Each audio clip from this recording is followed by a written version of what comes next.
You are looking like $1,000,000, I must say. Oh, really? Gosh, I don't feel like it today. You're very kind.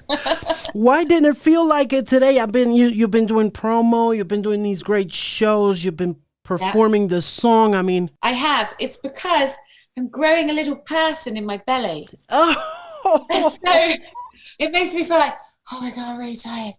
And then my wonderful man comes in with a coffee and like whipped cream on it and like chocolate. I'm like, oh, you made me feel so much better. So it's quite interesting. I'm only a few weeks away from meeting my little baby, so I'm very excited. how many weeks exactly? I'm 2 weeks and a few days away from my due date.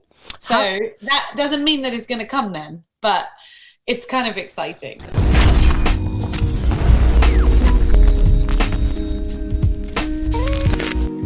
My goodness, it's great to see your face. Oh, it's lovely to see your face. Before we get into the song, tell me what this ride has been like, because I heard you talk about it on the podcast, and I also want to talk about that too. But tell me what it's been like for you to become a mother to be. Oh, that's sweet. Nice, lovely question. Okay, so I have always wanted to have kids, even since I was a kid. I always wanted to have like 7 children. And I know that's an extreme amount of children in this day and age, but I just always felt like that. I don't know. I guess I'm a lover in a way. I just want to love little babies. And I never found the right person for a long time. I'm 33 now and I'm having my first baby. And it's just it feels like the most purpose I've ever had. And I know I've had lots of purpose in different aspects of my life, especially with music and songwriting and the tours that I've done. There's been a lot of purpose in it. I try to keep my life purposeful. But this feels like, I don't know, it just makes me feel like Superwoman or something. Like it's something much more special. So hopefully I'll get it kind of close to right. I don't know. I tried my best. It's the most important job I've ever been given. So I hope I don't mess it up. But it's quite an exciting time. Before you got into this job, I was reading on Billboard magazine, and you also posted it, you tweeted it, and it was amazing because I was so amazed at the fact that you're only 33 years old, man. I mean, it's like, dude, I've been on the radio for 20 plus years. You're so young. I can see you. How old are you? I'm 45. No way. Oh Yeah. my God. You have a baby face. You look like 25, like 27 or something. Yeah, well, I'm flattered. Nice. To look younger. Very good. Yeah. But then, I remembered when you first released the Soul Sessions, you were like, how old were you? 16, 17? Yeah, something like that. I feel like it came out when I was 16. Yeah, something like that. I Because I knew. remember I was signed at 14. I was signed really, really early. So that's why, sometimes I do interviews with people and they'll be like, so what are you, like 45 now? I'm like, no, I'm not 40. And this was when I was about 27. I'm like, hang on a minute. And I said, no, I'm not 45, I'm 20 or whatever it was I was. And they said, yeah, but I've been listening to you for years. So I suppose because I started so young, people think I'm ancient, but I'm not. It does make me laugh. I quite like it, really.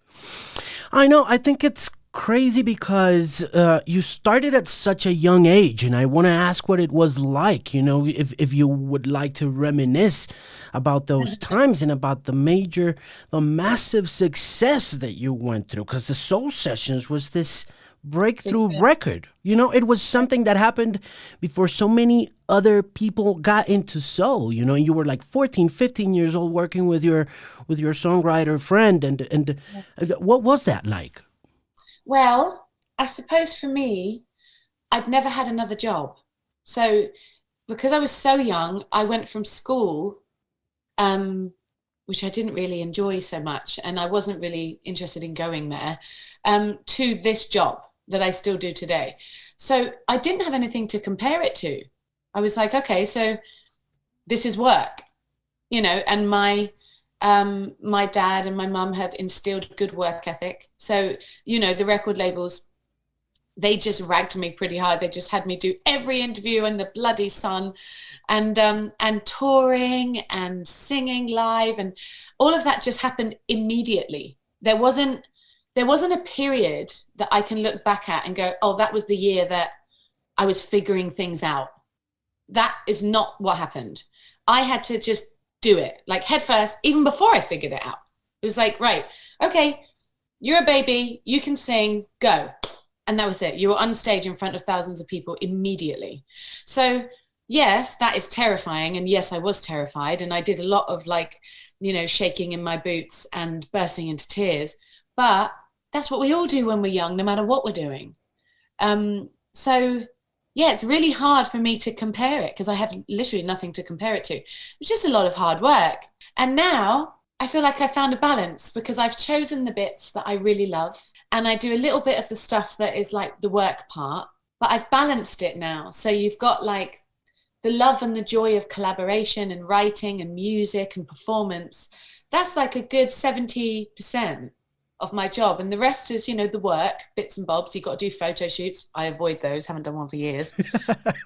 You have to, because otherwise you wouldn't have a job, but you don't have to suffocate yourself in that crap, So I've learned, and I feel lucky because I got to learn very early and very head first, It was okay. It was a baptism by fire.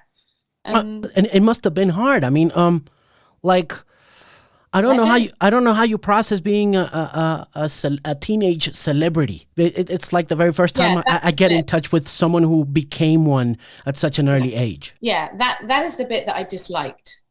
And I think that you do not have to do that. So yes, there needs to be a certain amount of exposure in order for people to come to your show, right? Otherwise, no one's going to come. If they don't know that you exist, literally nobody will come. So I go back to the balance. You do not have to be this massive celebrity. You don't have to ruin your life. I mean, I like to go to the shops and buy my groceries and not have everyone be weird. I enjoy that part of my life. It's actually one of my favorite things to do is to go to the grocery store. I like it. And I don't want everyone to be weird.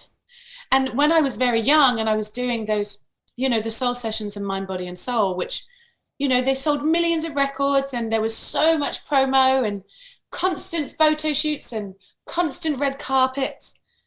That is like the worst thing you can do to your life. It's a great thing for the music because it gets out to a lot of people, but it's not good for your heart and soul.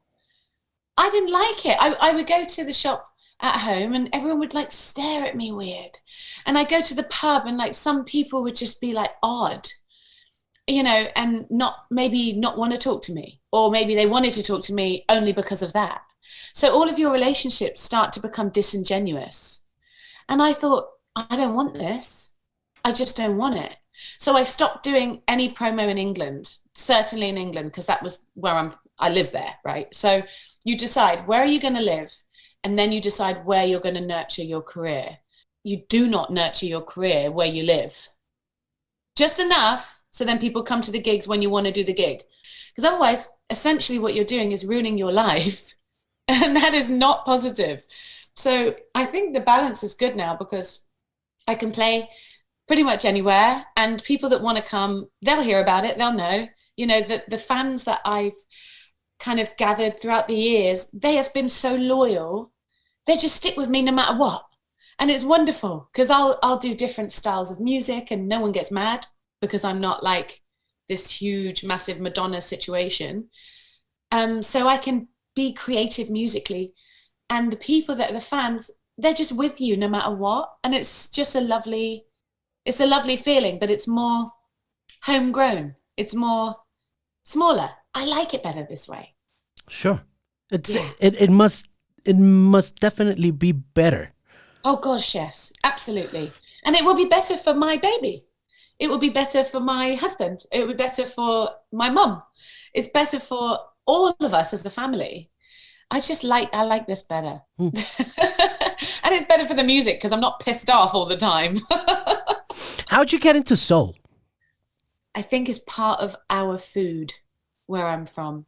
So I guess it depends how you're brought up and what music you listen to. But my parents, they listen to a lot of like James Brown and Anita Baker, Melissa Etheridge, which is like more rocky soul. She's awesome. Oh, she's awesome, isn't she? I Oh, remember "Come to My Window" and oh yes. that song from '91, and "I'm the Only One." I mean, she had this powerful, Yeah, big voice, you know. huge. And that Brave and Crazy song, that's my favorite. I love that so much. Oh my God, Brave and Crazy. I love the bass solo in that. It's just the coolest, sexiest thing in the world. So anyway, my mum, she actually went to a concert for Melissa Etheridge when I was in her belly. And I ended up singing with Melissa later on. And I told her that story.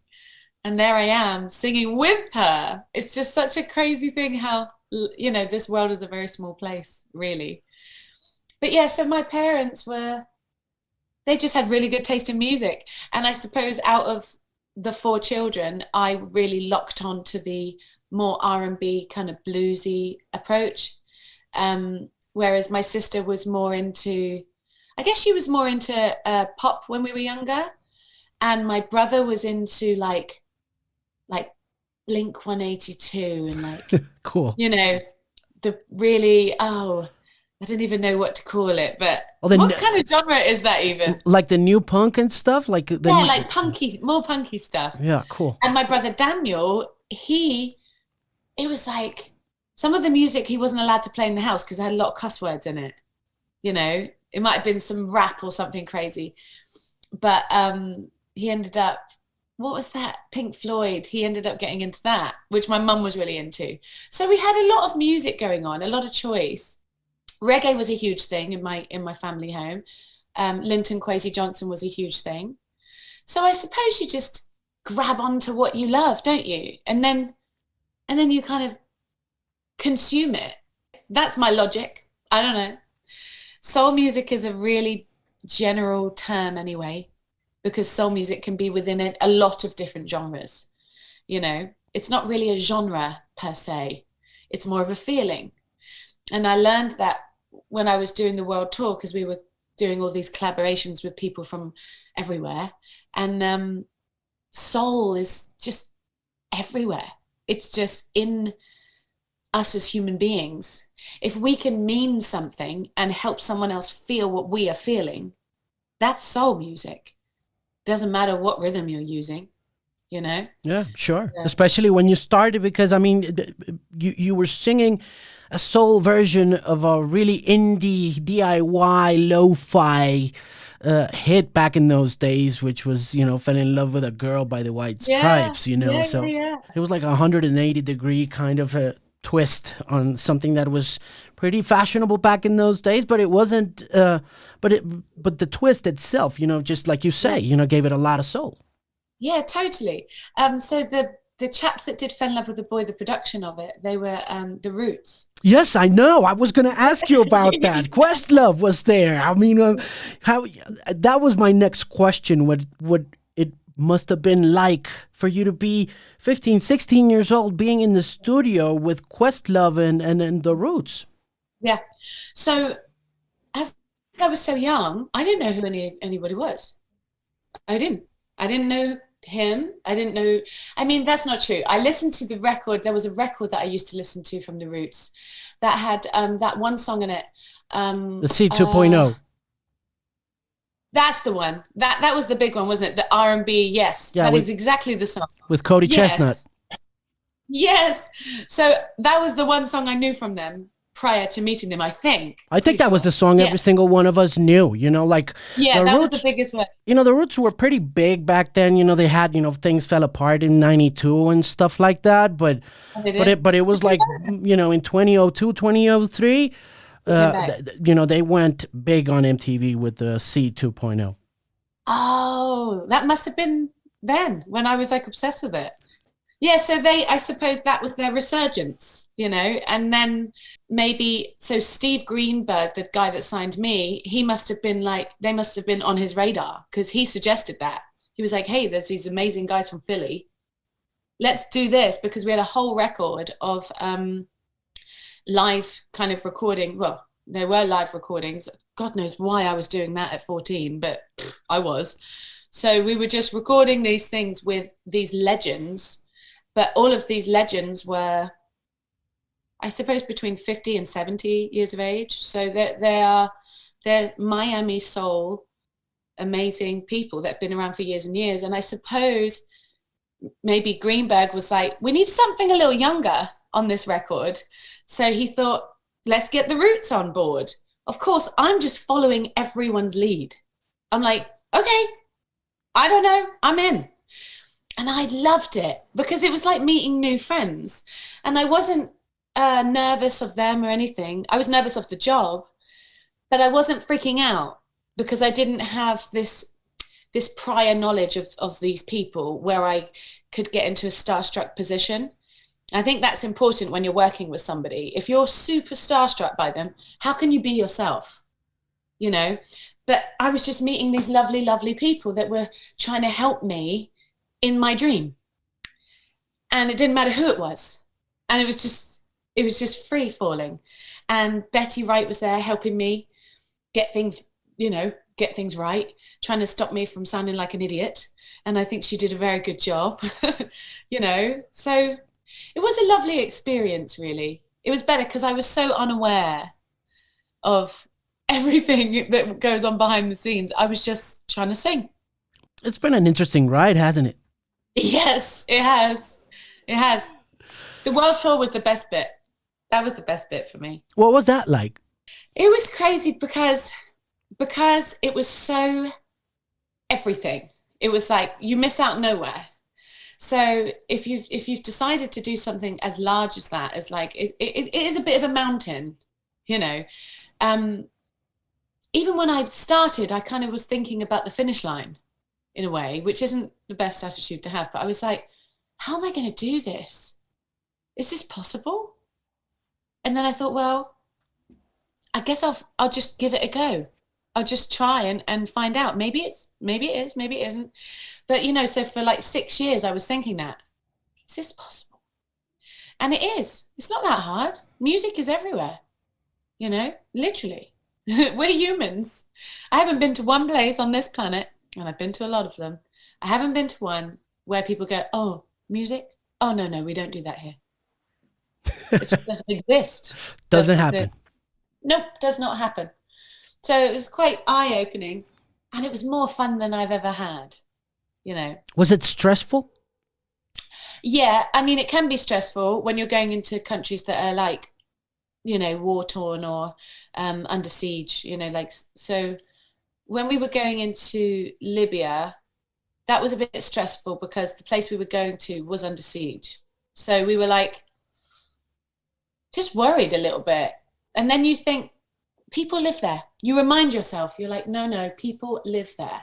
Every day, people wake up and they live their lives. Yes, they're being bombed and it's a bit of a horrendous place to live, but they're okay. And I think if you go, I have this theory, if you go with goodness and you go with light and you're going with a purpose that is very good and kind, hopefully you're not going to meet the bastards along the way. So when we went to Honduras, I learned that in Honduras, which was one of the first countries that we went to.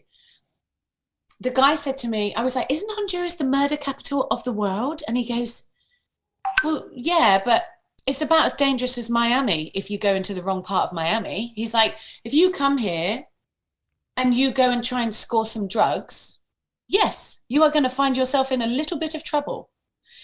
But if you come here and you just want to sing some songs with some musicians, you're probably going to be okay because people are living their lives. It's like anywhere in the world. Don't walk down the dark alley at 4 o'clock in the morning looking for heroin and you'll probably be all right. But the fear that we go through when we're visiting a war-torn country is nothing in comparison to the fear that they have to go through every single day when they're waking up in the morning and they don't have a way of feeding their children because the road with the shop has been bombed. That's a different level of fear. So why should they be left out? I don't feel like that's okay. So if we just continue on our world tours, excluding the world, which is what, naturally everyone's been doing over and over and over again, essentially you're just entertaining the entertained. You know, you're going to a place where you can make money, and where people often go to concerts. But we've been given a job to do, and our job is to help people feel good and feel better and feel connected and feel like they're not on their own. That's what music is for, I think. It's a comfort thing. So, you know, we went to Turkey about a week after they had that coup, and it was in Istanbul.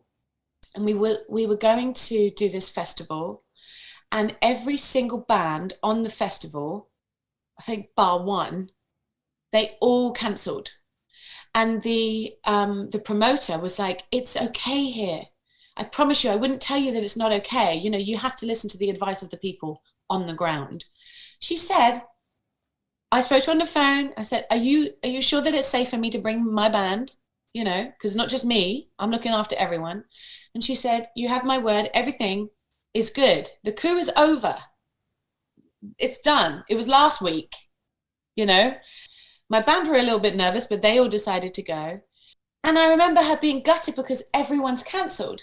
Anyway, I'm playing this gig and I'm singing, and then in between the songs, thank you so much for coming. Thank you for not abandoning us. And then people started saying, like, screaming this out, like, we didn't want to be left, or whatever it was they were saying. They were like, they don't want to be on their own. And the same thing when you go to Venezuela. They don't want to be on their own. They're in a shit situation. And I know I'm just a singer and I can't do anything to fix anything really. But I can help people feel okay, even if it's for 45 minutes or an hour. So that's the job. And that's why I like the world tour more than anything I've ever done. Did the political situation or the political turmoil that took place in the places that you went ever influence or impact you as a songwriter? No, I mean, I've written songs that are political before. There's a song called Governmentalist. There's another one that I sang, actually written by Paul Conroy, who's a war journalist. It's called Take Good Care. And, you know, I do get influenced by the world as a songwriter, but I've realized that I don't know enough. I just don't know. I don't know the ins and outs of it. And something I noticed when I was going from place to place to place, Harry and I, my brother Harry, we're always talking about politics, like constantly. That's like the conversation in my life is like every morning almost. You know, we're talking about this and that and the other and who did what, la la la. And I started to get into the habit of asking cab drivers, "Hey, do you like your government?" And I would ask in countries that are abundantly blessed, and then countries that are really, really not. And every single time, it does not matter where you are, everyone hates the government. Everyone. It doesn't matter. Yeah, they're like, free healthcare? Fuck you guys, giving us free healthcare. You should give us more free healthcare. You should give us better free healthcare. It's like, jeez, can't you guys just be grateful? But no. So, you know, it really depends where you are. And it doesn't matter how blessed they are or how much free stuff is given to the people. It really doesn't. They will still moan. So I don't know. I think traveling the world and seeing the kind of the differences, it's made me slightly less tolerant of people that moan. For instance, England would be a good example. Sure. Sure. It's certainly made me less tolerant, you know. Yeah, it must be frustrating for people around the world to listen to that sometimes, you know. But I have a lot of empathy for those that run our countries, because what a hard job it is. You can't please everyone all the time. Before we move on to other stuff, I want to ask you one last thing about that tour, and did being a woman ever have any influence on how you were treated wherever you went, whether it was Turkey or the Middle East or wherever? Yeah. How did being a woman, I guess is my question, impact your career back in those days when you were just, you know, starting, but at the same time facing this massive success? Yeah. So being a woman has actually hindered me from completing that tour.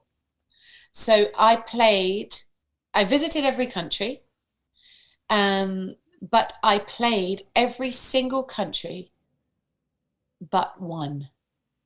So the last one that I went to, and this is so devastating for me, and I please God, let this change in the next few years. But the very, very last country I stepped foot on that tour was Iran. And we went to a place called Kish, which is an island where English people can go with just their fingerprint. They don't even need a visa. It's a holiday place. But I went in there and they said, "Oh, I'm sorry, madam, you seem to be on the blacklist." And I'm like, this is the last day of the tour. I've been doing this for 6 years. What do you mean I'm on a blacklist? I'm not on a blacklist. I haven't done anything.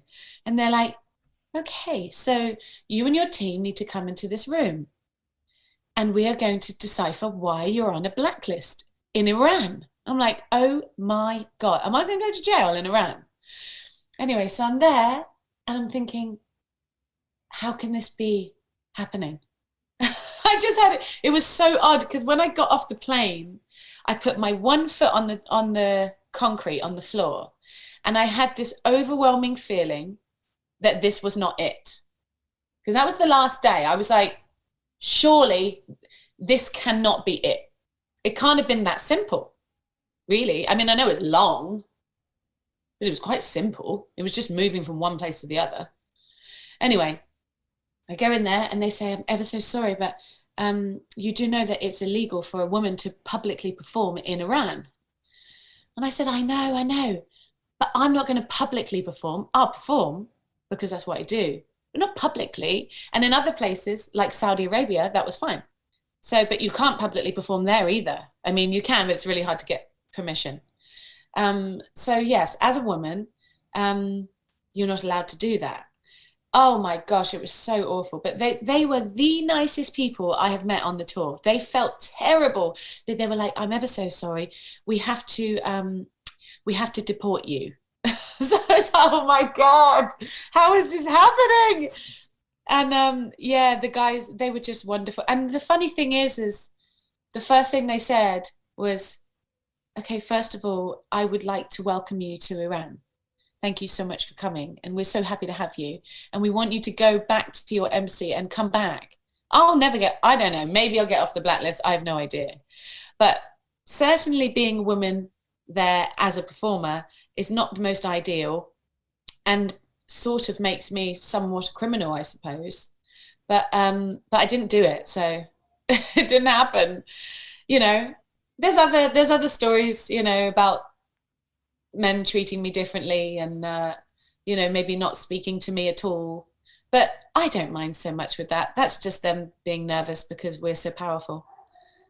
But that's okay, you know, but I do mind being deported and stopped from finishing my tour. That bothers me. And it makes me worry about the women that are there now and that have to endure that. You know, it's not a good situation, but this too shall pass. It will change. I believe it will change. Hopefully in our lifetime, maybe even in the next 5 years. You know, It looks like it. It looks like it, you know. I think it's happening faster than it actually did in the second half of the 20th century. You know, I think that women's rights are really starting to take shape. I do too. Yeah. It's really, the feminism has really kind of been amped up. And we've got this feminist movement that has been it's been like zero tolerance, you know, kind of like Giuliani in New York, where it was like, if you spit on the floor, you're going to jail. Well, now it's like, if a man like touches a girl's ass, he's like ostracized from society, which I think is too far. But sometimes you need to go there to get it to come back to the middle. I do. I agree with you 100% on that. I last year at the beginning of the year, I spoke to a rights activist from Dominican Republic. Her name is Rita Indiana, and she's like this non-binary figure of art and crafts, and she's a big feminist. and and she said something to me about the Me Too movement that is still ringing in my head, and it was something like, hey, you guys had it coming, man. When people get pushed too far, they start flying headbutts, and I think it's starting to chill now. Maybe, I mean, in the last probably 6 months, maybe, because we've got other things that we're moaning about. But True. but it's kind of petered off, and I think that's a good thing. I think it's good that it went to where it went, and it's good that it's going to where it's going. We have to have that ebb and flow. The one thing I don't want to see is only equality for certain people. I don't care whether it's a man, a woman, black, white, on the north side of the planet or on the south. I don't want to see just equality for certain kinds of people in certain places. I want to see equality for everyone. This is why equalism should be the term. Really, I don't want to see anyone ostracized, even if their ancestors did something wrong way back. Or I just don't think it's our place to punish. I really don't. But I do think it's our place to be treated equally and treat others equally. Absolutely. Everyone should have equal rights and equal opportunity. So I think we're getting there. I have faith. Yeah, I have faith too. I'm positive, even though it's hard to be positive in tough times, but it's also an interesting take on life. And that's my next question. It's got to do with happiness. I was listening to your podcast with the guy with what's the name of it was a 2-part podcast. Was it Mo Gaudet? Yeah. Yeah, isn't he lovely? Yeah, he's a pretty cool man. Yeah. Because he sounds so down to earth. Yeah. And he makes a lot of sense at a time where you got a lot of false prophets, going on and preaching, the gospel of happiness in these turbulent times. And I wanted to ask you about what it's taken for you to achieve happiness, not necessarily as a permanent state, because we all know that you can't. No, you can't. But and we wouldn't want to, really. I think so too. But also being a musician and understanding that, I was yesterday was the anniversary of Donny Hathaway's suicide. Was it? Oh, yeah, gosh. Yeah, and wow. and I was thinking about all the beautiful music that he performed, all the stuff that he did with Roberta Flack, and all that stuff that was so touching, and that came, as R&B and soul, and I was thinking about what the contrast of making people feel happy or people feeling grateful for what you do versus dealing with your own personal demons, writing those songs. Do you believe that a musician or an artist such as yourself really has to deal with these demons in order to come up with brilliant music or great songs like the ones you keep putting out? Yeah, definitely not. So I love your question because you've really thought about it, and I think not often people don't think about that. I don't know. We consume a lot, right? So I'm the same. I listened to certain music for years and never really thought about the artist, or never really thought about the general disposition of that person. And I think that's a shame, because you go to think about Michael Jackson or Amy Winehouse. How much, Whitney Houston is a perfect example. So how much joy have those people given us? So much. I mean, certainly me, those 3 artists specifically, I'm like, wow, I have had so much comfort from those songs. I've learned so much vocally from certainly Whitney Houston when I was a kid. I've had so many smiles, and it's helped me to cry. It's helped me to self-soothe these pieces of music. Michael Jackson is played at every party, every celebration. You're going to hear him for probably the rest of our lives. But how happy are they? How happy were they? I don't think very happy at all. And I don't think that's fair. Why did no one care about them when they cared so much about giving happiness to us? Why didn't anyone care? It's like the energy just got sucked out of them, and it was kind of stolen in a way, and then there was nothing left for them. And I just feel like, no, this isn't right. This is not right. So I've had some writing sessions with some people that I'm very close with. And there's this one chap, and I won't name him because you'll know him, but we had this little argument about that. And I remember he started like this kind of fight, not a physical fight, but like an argument. And I was like, why are you doing this? We were writing and recording at the time. And, we were drinking or whatever. And then I noticed like every night at a certain hour, he would just start an argument. And I'd be like, why are you doing that? Like, this is really stressing me out, man. Like, you never did this before. Anyway, it ended up getting really like too intense. And I ended up writing him a letter saying like, something's going on here. I feel like you're trying to upset me, and that's not who you are. Anyway, he had this deep conversation with me, and he said, I really think that if we're going to make some music that will be classic and stand the test of time, I think there needs to be some friction. And I think there needs to be more upset.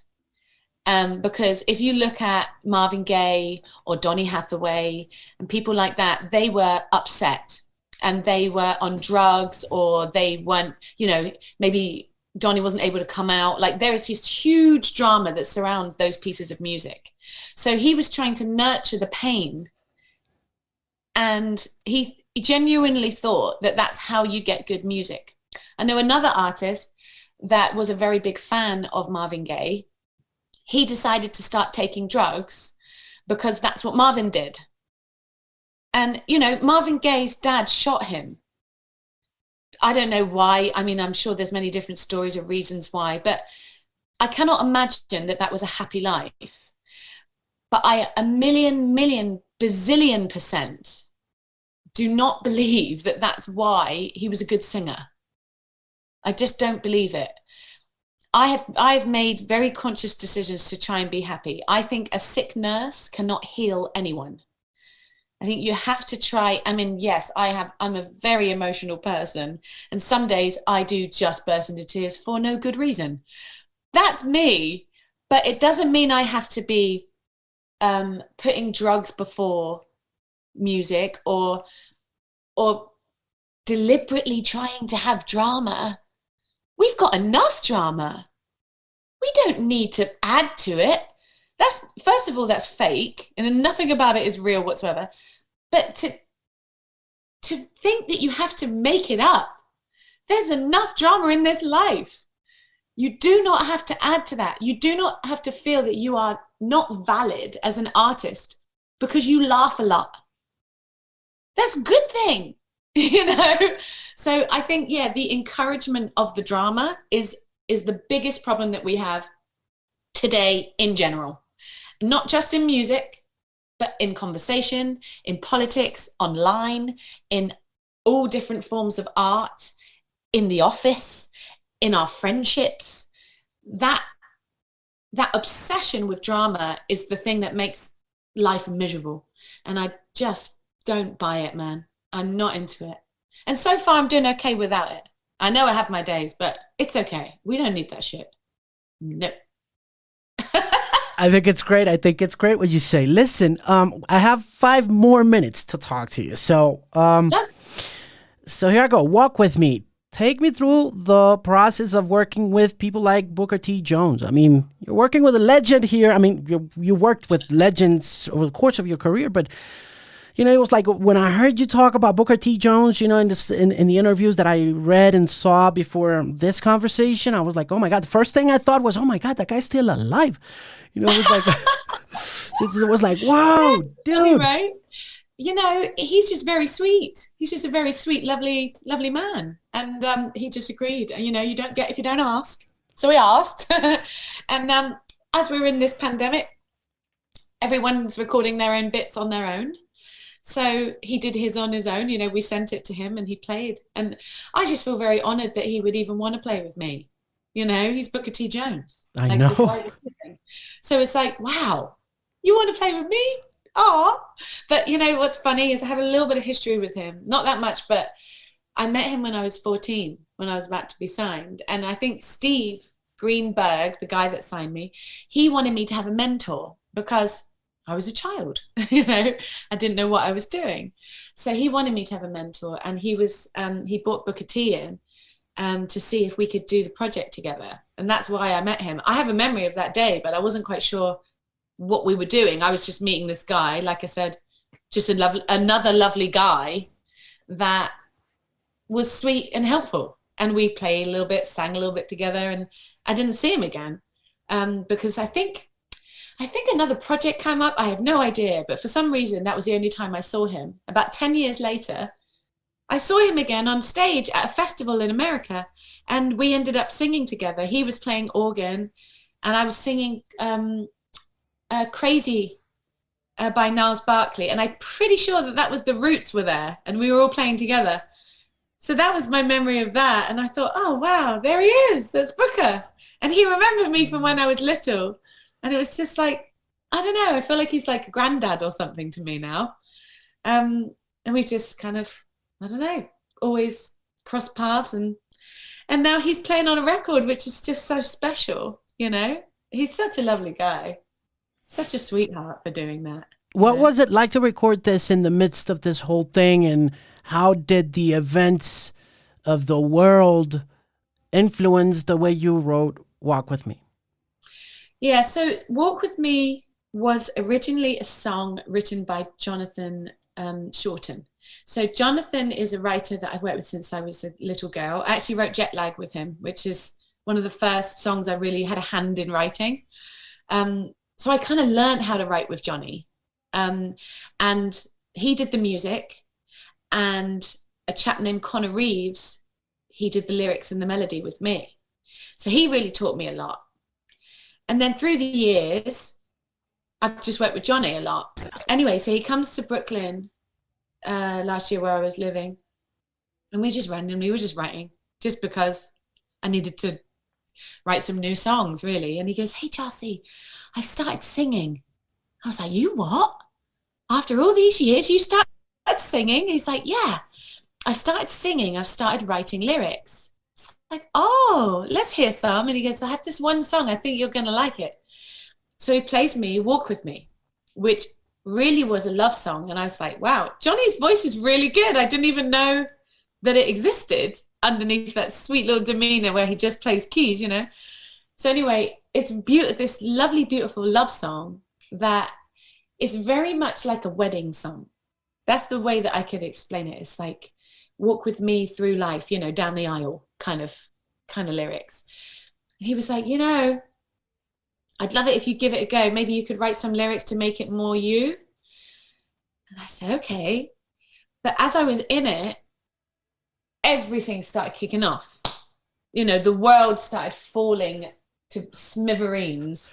And, you know, the pandemic happened, and then the George Floyd thing happened.